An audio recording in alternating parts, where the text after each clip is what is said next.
Bob Menendez. Senator Menendez. Well, thank you, Mr. Chairman. I think this nomination hearing is one of the most important this committee will hold. We cannot solve the nation's economic challenges if we do not have the ability to have investor confidence, transparency, and integrity in the marketplace, and that's why this nomination is so critical. And the Securities and Exchange Commission has broken down, and it's unclear if it simply needs gas or a whole new engine. Either way, something is seriously wrong. The engine light is flashing, and we can't afford to put it off one more day. And so I'm looking forward to Schapiro's testimony. You know, the SEC is in dire need of a strong leader who is not afraid to make drastic changes and tough decisions. Simply moving the paperwork from the inbox to the outbox, like we have seen for the last few years, is not going to cut it. We need a strong regulator who's willing to go in there and do what is necessary to get this agency back on track.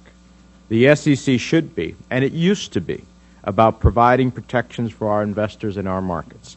The mission statement couldn't be more clear: to protect investors, maintain fair, orderly, efficient markets, and facilitate capital formation.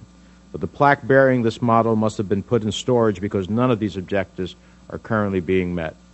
Madoff may have gotten the most attention recently, but this really is just the tip of the iceberg. Our current economic crisis is in no small part due to the failure of the SEC. A fundamental lack of scrutiny, oversight, and enforcement, fueled by blind ideology, contributed greatly to the conditions under which homeowners, consumers, and investors have been hit hard. Mr. Chairman, the SEC is supposed to be the cop on the beat, but it seems to have been off duty for the past few years.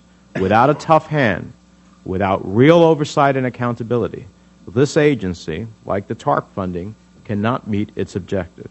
So, Ms. Schapiro, I want to hear from you that you are willing to take no prisoners and question everything about the way the industry does business and the way the government regulates it.